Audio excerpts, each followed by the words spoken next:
go with. You know, you take all the opinions, and you pick the best one available that helps everybody, city council, city workers, not putting a lot of issues on them, and then we'll go from there. That's how I look at it.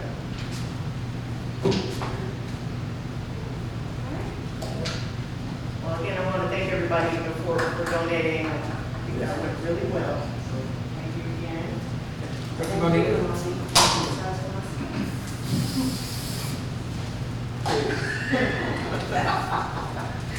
All right, be ready for the next one. 7B, update, discussion, and possible action on a training simulator for the Kirby Police Department.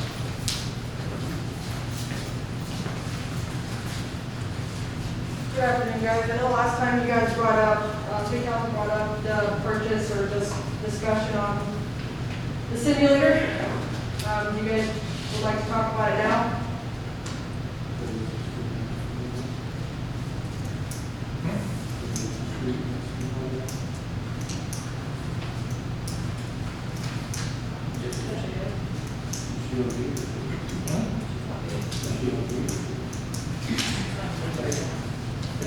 Let's go ahead and let Mrs. Street speak before we move forward. Sure. Before we get into our discussion.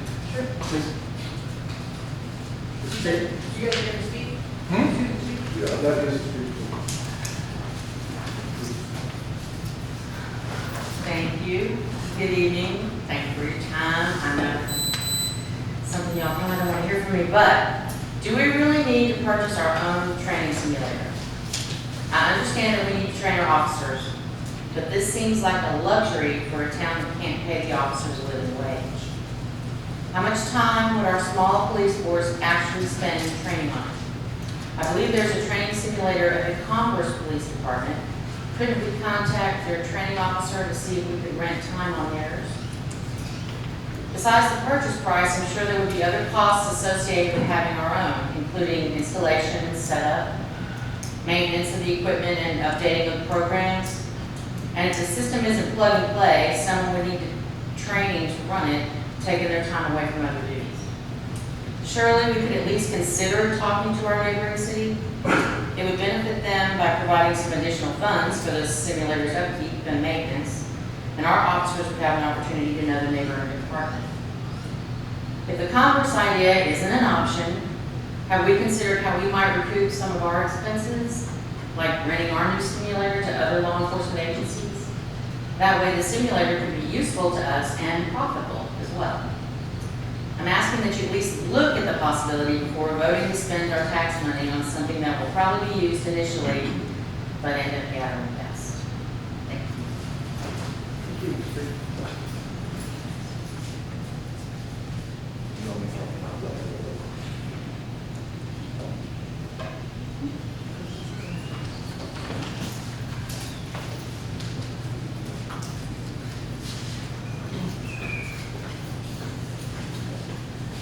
All right, so kind of to clarify, and thank you for that, Ms. Street. It's an option, it is an option to, I don't know how much it would go, it was something to look into if in fact we can maybe rent it out or at least assist other agencies. You're always helpful to other agencies, so that's a possibility. But I kind of want to reiterate that TCOL does require us, law enforcement, to actually do shoot and don't shoot scenarios. And it is very difficult to do that with a live firearm. You don't have ammunition.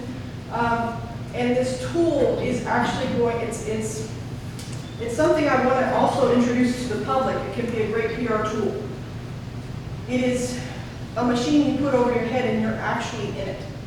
And it teaches our officers, if they do really good with verbal commands or verbal judo, as they say, they get a good result.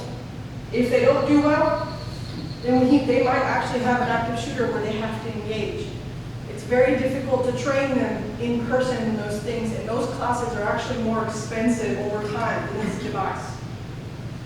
Alert systems are alert classes are very expensive. If an officer gets into a shooting, that's going to be very expensive, especially nowadays. Everyone is taking it to court, and cities are paying heavily in fines, millions of dollars I think this piece of equipment is minute compared to a problem that we can have, a liability problem we can have in the future. And I will reiterate, it is something that I'm probably going to use for PR relations to teach people what we do and how we do it, and how important it is that we make split-second decisions at times. So this tool is, although we can look into those things, it is going to be a great factor for us. So, and it sounds like you're saying that this is something you want the department to have here in Kirby, not to go to another city. That's or right. there. I also want everyone to keep in mind, every department has their own policies and how they handle scenarios of use of force. If we go to another agency, a lot of times the way that trainer works with us might not be by our own policies that have been approved. So keep that in mind as well.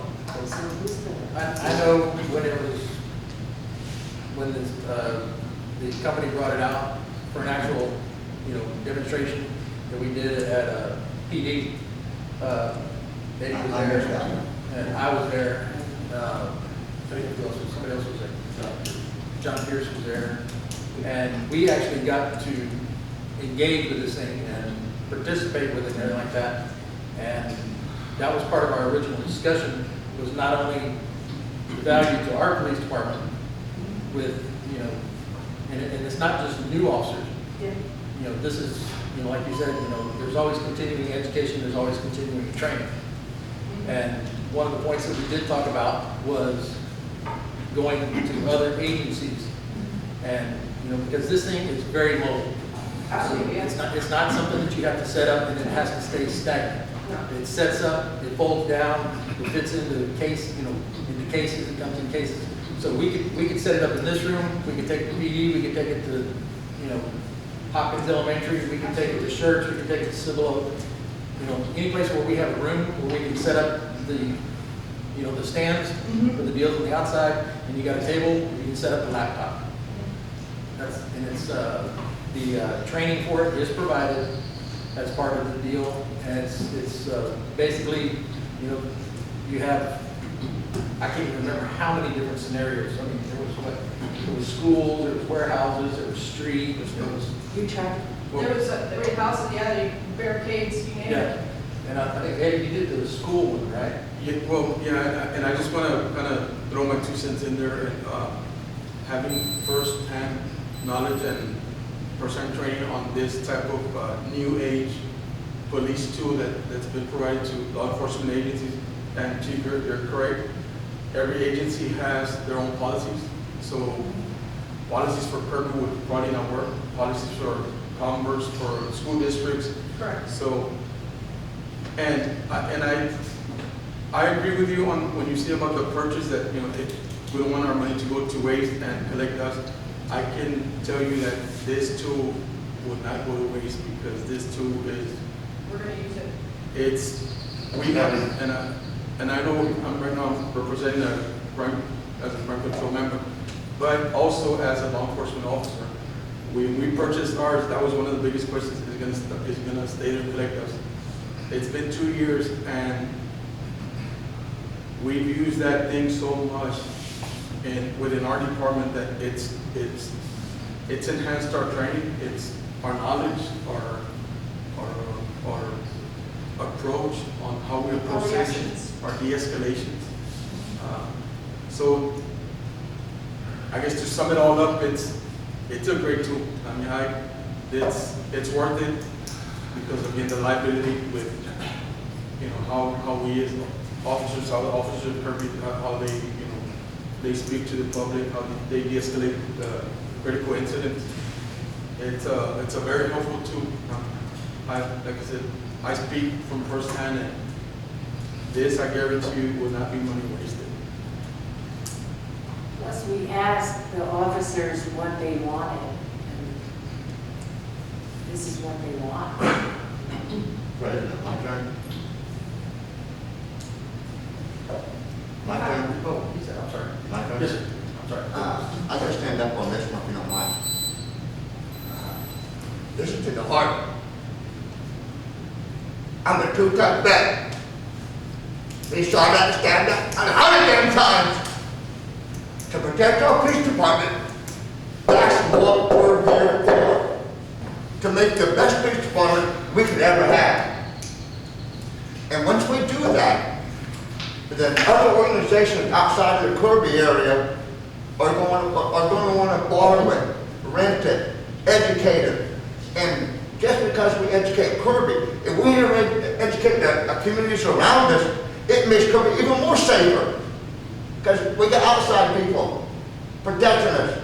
We got inside people protecting us. This is to the heart. This needs to be done. It's not whether it's expensive or not expensive. How much dollar amount you put on the community lives? Think about it. How much money do you put on your child's life if you have a child? Or your wife that you love? Tell me, someone tell me how much you're willing to take to let your family die because the police department didn't have the right training. Tell me, someone. Nobody can. So yeah, I'm a little loud because y'all know I'm half deaf anyway, but this is really from the heart. We have to support our police department 100%, especially when we know what we're doing, what we're judging, what we're looking at is the right thing to do. We're not going to let someone or the police department do something that we don't feel is right. That's what we're here for. But this is the right thing to do. I'm done.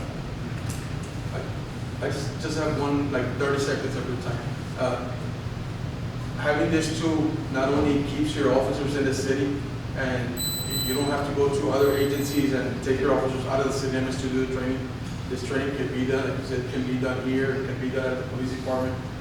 You know, it's mobile within the city, and it's a great tool. Well, if you send them outside the city and have training, you have to schedule on their day off, so you have to have that officer outside the It was city. more. Pay him there while he's not actually patrolling. We don't have enough patrol officers as it It is. will end up as overtime regardless. So what's that gonna cost at the end of the year? $17,000? What does the simulator cost? I will say, $17,000? if I may, all of my officers did try it. All of them were required to go in there and try it out, see if they liked it or not. I wouldn't be up here, and Chief wouldn't have been up here if they hadn't said, man, this would make me happy. It's not about being happy.